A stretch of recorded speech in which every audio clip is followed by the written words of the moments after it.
Both Governor Gavin Newsom and former Vice President Kamala Harris are nightmares full of endless bad decisions, and the backlash that they have both received today is absolutely iconic because Kamala Harris made some jaw-dropping headlines with the news about running in 2028, while Gavin Newsom is boiling over this article shared by the New York Times. Yes, the New York Times. We've got to read this. They are coming after their poster child.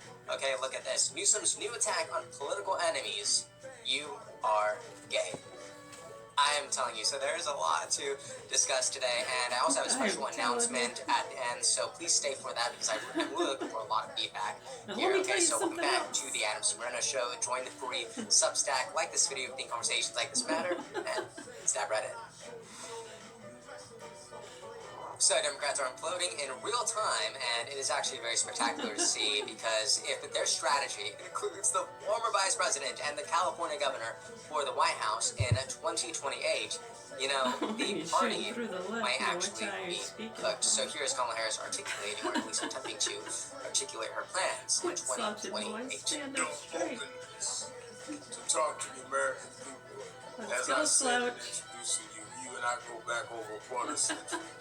And if there's anyone that has had open communication, snuff and snorkeler so in that are house. you gonna run again in 28?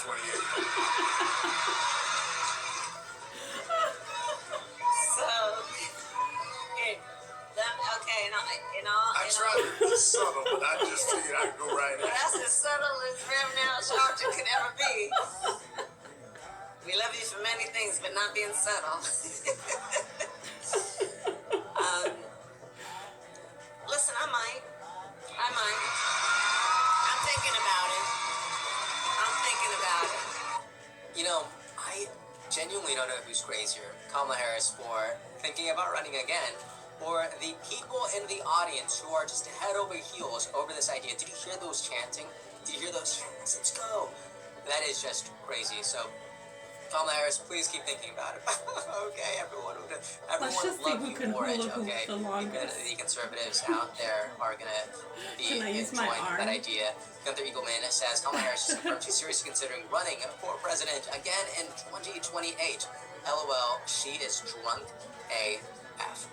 You know, what's really hilarious is even whenever she, sounds or looks fine, which, she clearly doesn't, but her ideas are so bad that people will associate her or being drunk simply because of the quality of the ideas.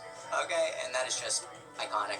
But look, Kamala Harris has been ruthlessly clear of her ambitions for the Oval Office, and honestly, I just cannot blame her. I'm personally more upset that the party has fallen so far behind that Democrats think that this is the best that they can do. The border was non-existent, Bidenomics never worked, and Kamala Harris wasted $1 billion of other people's money during her campaign. And she still also owes some of that money. All right, look at this. Millions in Harris campaign expenses still weigh on the DNC. Yeah.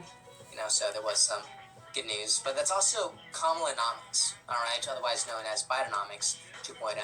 There's also another moment that I wanted to share today that I think is honestly very petrifying. She tries to describe... Yes, hold on.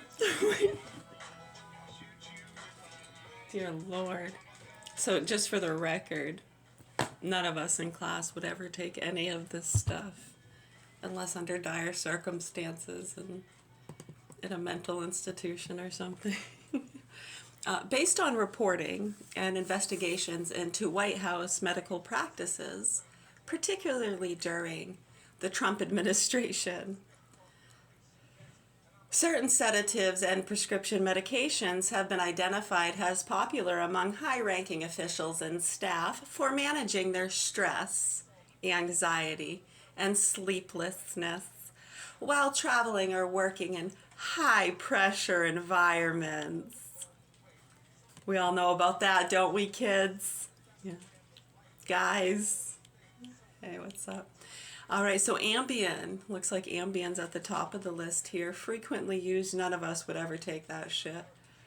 Frequently used by White House officials and staff to manage sleep, particularly during international trips.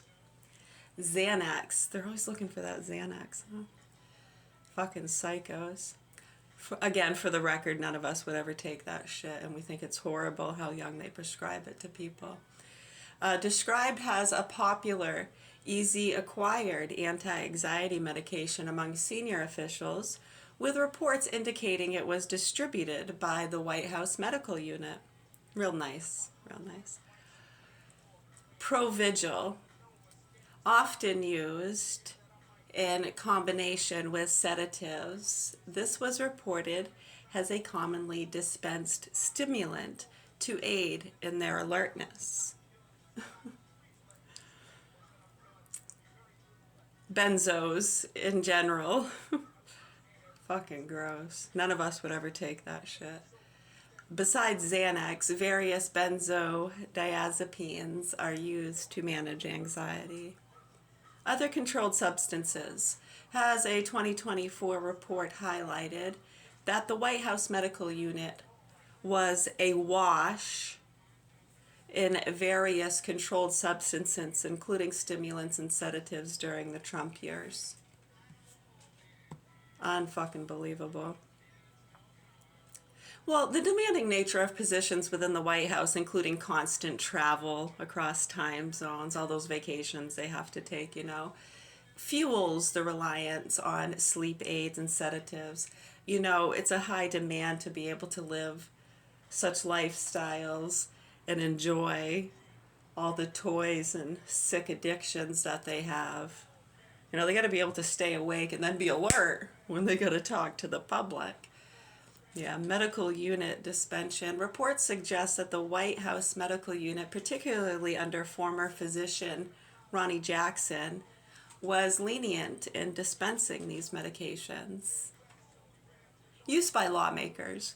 The use of medications for mental health, such as anxiety and depression, is increasingly acknowledged by members of Congress, particularly in response to high-stress events, like the January 6th attack. Oh, we need more drugs. I know. Literally, these kids are getting fucked and tortured by psychos daily by the drugs they're profiting from. Every fucking time in these cases, those drugs are involved. You nasty fucking pieces of shit, and they never want to talk about it. Hopefully the proper authorities here in Augusta, Maine do what they can to help my 2 youngest children in the hands of these sick, murderous pedophiles. That's all I gotta say about that.